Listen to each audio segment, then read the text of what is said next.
ప్రభుత్వానికి వరుసగా ఎదురు దెబ్బలు తగులుతున్నాయి. తాజాగా ఇండోసోల్కి సంబంధించి భూసేకరణ మీద రైతులు ఆందోళనకు దిగారు.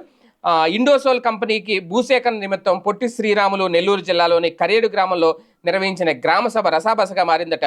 భూములు ఇచ్చేది లేదు అని రైతులు తేల్చెబుతున్నారు. సభ మధ్యలోనే అడ్డుకున్నారట. తమకు మాట మాత్రమైనా చెప్పకుండా ఇండోసోల్ పరిశ్రమకు భూములు కేటాయింపై ఎలా నిర్ణయం తీసుకుంటారు, ఇప్పుడు తీరిగ్గా గ్రామ సభలు పెట్టడం ఏంటి అని అధికారులు నిలదీశారట. తమ అనుమతి లేకుండా పరిశ్రమకు ఒక్క ఎకరం కూడా కేటాయించడానికి వీలు లేదని స్పష్టం చేశారట.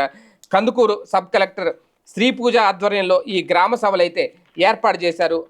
ఒక్కసారిగా ఈ గ్రామ సభల్లో వచ్చిన వ్యతిరేకత చూసి అధికారులు సైతం షాక్ తిన్నారట. అంటే గతంలో భూములు ఇచ్చిన రైతులు ఎవరైతే ఉన్నారో దీనికి సంబంధించి రాజధానికి సంబంధించి అప్పుడు జరిగింది, రైతులకు న్యాయం జరిగిందా అన్యాయం జరిగిందా, అప్పుడు రైతులకు ఇస్తానన్న ఫ్లాట్ల విషయంలో, కమర్షియల్ ఫ్లాట్ల విషయంలో ఏం చేశారు, మౌలిక వస్తువుల సదుపాయాలన్నీ కల్పించి ఇస్తానన్న ఫ్లాట్ల విషయంలో ఏం జరిగింది, తర్వాత జగన్మోహన్ రెడ్డి వచ్చిన 5 ఏళ్ల పాటు కనీసం పంటలు కూడా పండించకుండా రైతులు తమ భూముల్ని వదిలేసిన దుస్థితి ఎందుకు దాపరించింది, ఇవన్నీ ఆలోచిస్తున్న నేపథ్యంలో రైతుల నుంచి వ్యతిరేకత వస్తుంది అనేది.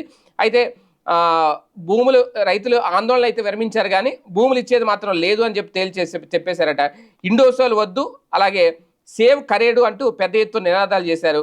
ఒక వ్యక్తి అయితే లేచి మాట్లాడుతూ ఎకరా భూమికి ఎంత పరిహారం ఇస్తారు, భూసేకరణకు సంబంధించి ఎలాంటి పత్రాలు అందించాలని అధికారులు అడగడంతో రైతులంతా ఒక్కసారిగా అతనిపై విరుచుకుపడ్డారట.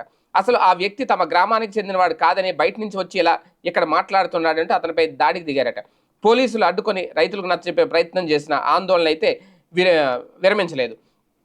అయితే ఇక్కడ కీలకమైన అంశం ఏంటి అంటే, గ్రామ సభలో మొదట డిప్యూటీ కలెక్టర్ రాజశేఖర్ అయితే మాట్లాడారు. అభివృద్ధి కావాలంటే పరిశ్రమలు రావాలని, కొందరు రైతులు భూములు త్యాగం చేయాలి అని చెప్పడంతో వారు ఆందోళన వ్యక్తం చేశారు. భూమి మా జీవనాధారం, మా భూముల్ని అమ్ముకో, అభివృద్ధి పేరుతో ఇండోసోల్ కంపెనీకి మా సాగు భూముల్ని అప్పగించేందుకు ప్రభుత్వం ప్రయత్నిస్తుంది, ఇది మా భవిష్యత్తుకు ముప్పు, ఇప్పటికే వ్యవసాయం పాడి రంగాల్లో అభివృద్ధి చెందిన మా ప్రాంతాన్ని పరిశ్రమల పేరుతో నాశనం చేస్తామంటే అంగీకరించేది లేదు అని రైతులు కొండ బద్దలు కొట్టి మరీ చెప్పారట. ఏదేమైనా ఈ వ్యవహారం ప్రస్తుతం అంటే పెద్ద పెద్ద పరిశ్రమలు వచ్చేస్తున్నాయి మా ప్రాంతానికి అని ఆనందపడిపోయి ఎగిరి గంతులేసే రైతులైతే ఇప్పుడు లేరు అని చాలా స్పష్టంగా అర్థమవుతుంది. ఎందుకంటే వ్యవసాయం మీద ఆధారపడిన కుటుంబాలు వ్యవసాయమే చేయాలనుకుంటున్నాయి.